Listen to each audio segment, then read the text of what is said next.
you to want.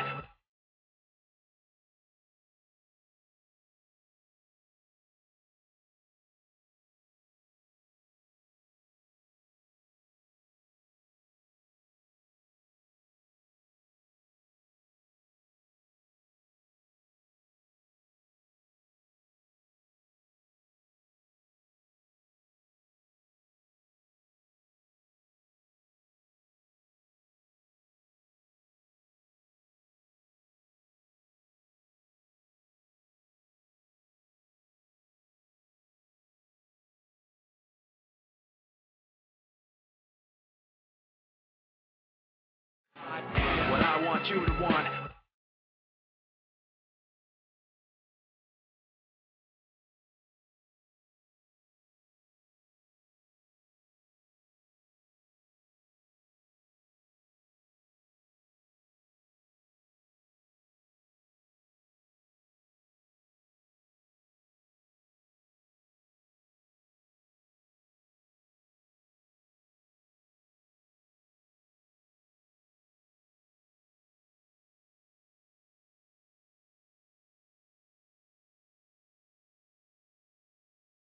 Before we get too Yeah. much into it, but should be the hallmark match of the day. Yeah, I know in the Moo Pro League, Brittany used the term key player, and we certainly have a couple of key players right here in this next match, so let's have a look at who they are. Okay, so this time, starting for Media, he's not played since he's come back in the STPL, I don't believe, but he's making his debut match here in round 2. It's going to be the one, the only, G5. And G5's a pretty cool player. He was very active back in the day, but he's not played so much recently, so hopefully he's put in a little bit of practice here, as he is against a player you know very well. That is true. The player for red is Cadenzie, of course, the Scottish Zerg player who has come over to Korea to train and has had a lot of success and has grown a lot as a player. And they are going to be playing this on latency due to the fact that they live very far away from each other. But I don't actually think it was incredibly high during their game today. So I don't know exactly what to expect, and I don't want to put too much or look too much into that, read too much into that. But this actually should be really cool. G5 has always been very creative. I'm going to say creative.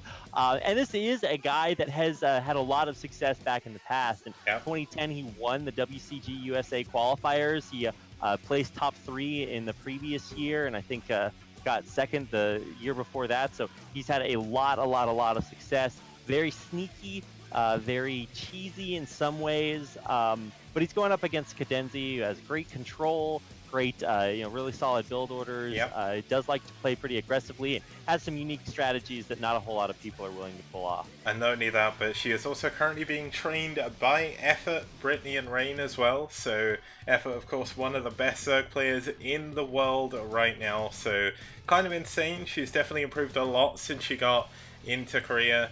And I'm excited to see how she's going to do and how she's slowly improving throughout her games.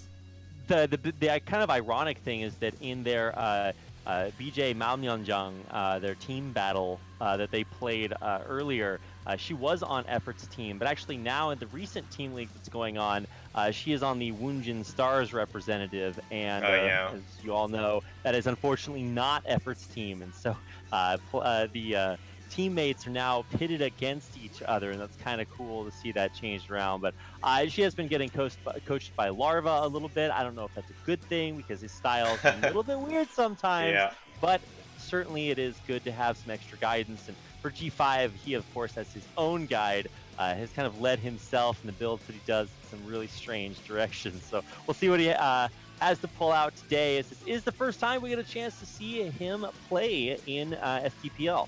And he is going to be playing along with Cadenzie on Triathlon. Now this map does spawn from the 2009 PD Pop MSL, and it was a very cool map back in the day, very cool map even now. There are cloaked eggs covered by a neutral arbiter, 3-player map of course, gas bases all over the place, and it should be kind of interesting to see how this is going to play out in this PvZ. So let's actually have a look at the game, and let's get started.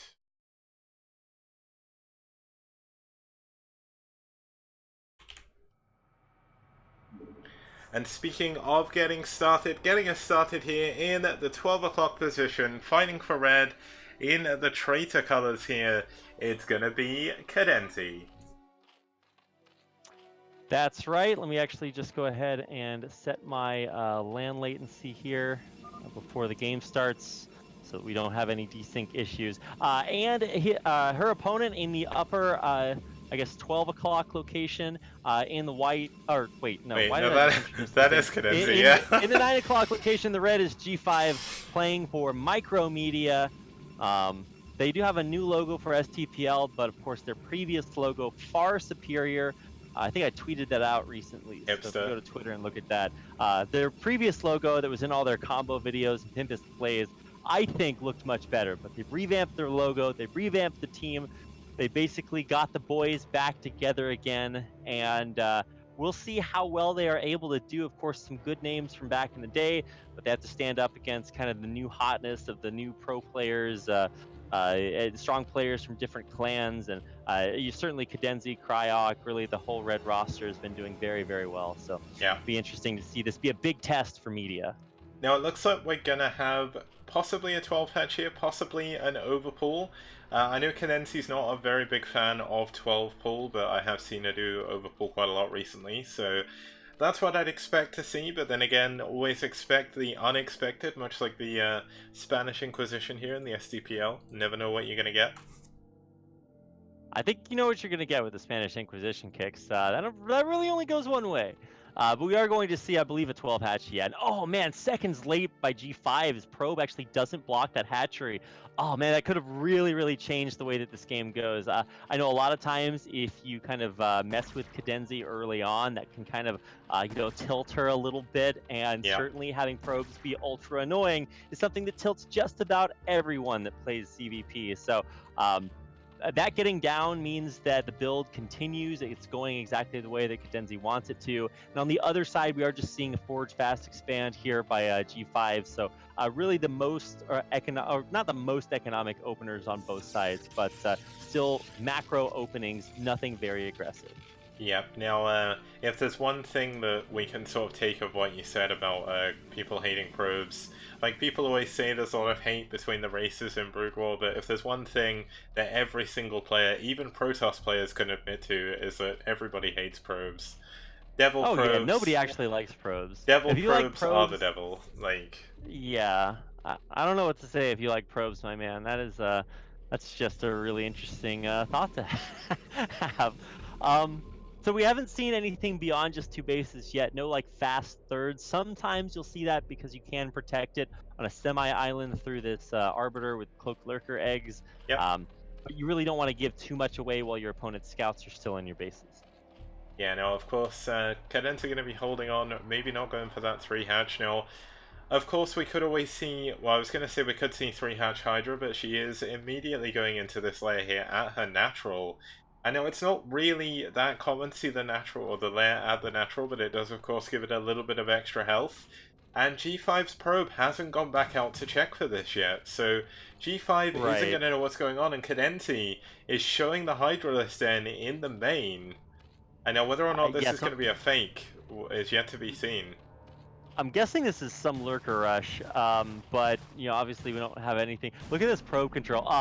Okay. Right as I say, look at the probe control, it dies. So these are speedlings out on the map, and this is where sometimes I would expect to see like a 3rd hatch go down, and then you like speedling Hydra bust them. That's pretty common. There's a second cannon. Going up right now, so he's G5 is at least preparing. It's not like he went 1 cannon and then just forgot about it. 3rd cannon up right now, so he definitely realizes, hey, I'm going to be under a lot of pressure. Yeah, he saw the Hydralisk he only actually saw 2 hatcheries as well, so this is certainly a weird build coming out here from Cadenzie, but oh no, G5 has pulled his probes away at the worst possible moment, and there we go, he gets the Zealot just in time. Yeah, Cadenzie pulled back. There's always that tense moment, right? When you're trying to decide as a Zerg player, do I run by the wall and sacrifice a few Zerglings to get into the mineral line, or do I pull back and maybe take a couple of hits? And it was the latter, the decision that we just saw right there. That Zealot, man, just barely squeezed itself into that hole to plug it, so all the Zerglings didn't run in. So that's a nice hold. Yep. Now, what do you think we're going to see with this Lurker Rush? Is Cadenzie going to go for drops? And yes, it looks like she may do. Now, Yeah. obviously, Lurker drops very, very powerful on this map. There's a decent amount of area behind the mineral line. The one problem that Cadenzie has is, of course, the Overlords are going to take a very, very long time to get over that side of the base. But G5 isn't going to prepare defense in his main, I don't think, because he just doesn't know about this lair. His kind of miss-micro of the probe there really costing him as this game goes on.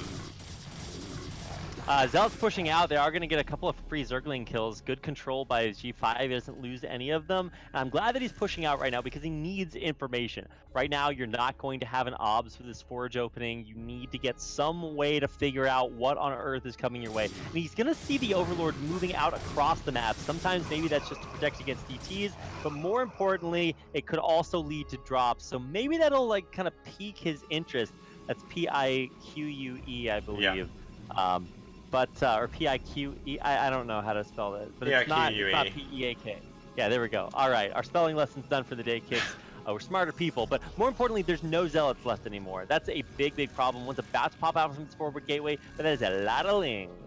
Yep, now if we actually have a look, we see two Lurkers just morphing in there at the sort of near the 9 o'clock position. The Overlord is in position to fly these into the main. There's still no cannon in the main either. G5 does not know about this yet, but it looks like where Cadenzie's sending the Overlord should be scouted. But even if it's scouted, if there's no detection... Oh, yeah, you're right. It will be. The top Overlord that actually has the Lurkers in it is not going to be scouted. Yeah. The slow drop into the main. We go. Oh, no. The cannons are going up. He's put two at different locations. Going to be a little bit harder to cancel both of them. But still, he needs to pull his probes now. This is going to be a lot of damage.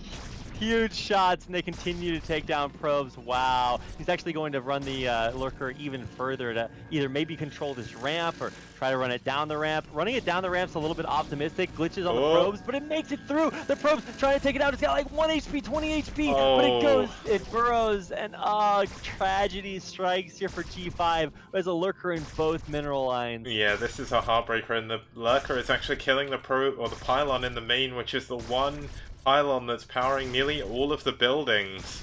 I know we have a word for that in StarCraft 2, but... That's right, and Artosis pylon in Artosis' team media, say no more kicks. And even beyond this, you're going to have a Lurker contain off of this, and it's just going to take a billion years for detection to come up in that main. So yeah, it's not looking good for our heroes on media. Cadenzie doing a down and dirty build that is really paying off. Oh, and G5's barely mining on his natural. He pulled up his probes over and they're not mining yet.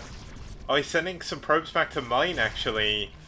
That's a very, very dangerous thing to do when he knows that probe's still there. Oh, he's trying to get some gas. Yeah, the gas you can actually mine pretty safely, but another drop of Zerglings now into the main is going to totally breach this. He's going to have to pull their Dragoons up, but there's still no way to reveal that Lurker. Yep, there's no way to reveal the Lurker. All of the buildings in the main, there are two gateways still, of course, but no gas is mineable right now. He's going to have a lot of trouble even affording an observatory, let alone an observer behind this. And I mean, he's cleared up the lings, but this is too little, too late possibly. Now, it looks like we do have a probe that's kind of been hiding, but with the Templar Archives going down as well, what exactly can G5 even do? There is an observer coming out right now, Kicks. So this is really the only hope. But the this drop at 9 o'clock drop is just going to end the game. Like, oh my goodness, dropping Speedlings, Hydras, everything in the Zerg arsenal, right on top of that natural. Oh, and all the probes are stuck. No. Wow. Oh, 11 kills. Slapping the top of this Protoss natural and saying this baby can hold so many Hydras. It can, and that Lurker with 11 kills. The other Lurker actually did go down, I think, somehow.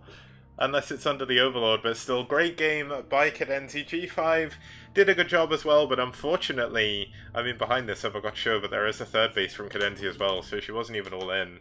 That was just a great, well-executed build by Cadenzie there. Yeah, super well executed. That cleanness, really, you could see G5 kind of, I don't want to say misread, like he knew he was going to be the recipient of a lot of aggression. He just didn't really know how. And he was never able to get back into the base to see what was coming his way. He saw the Hydra Den, and I think was preparing for a Hydra bust, but then didn't expect the drop.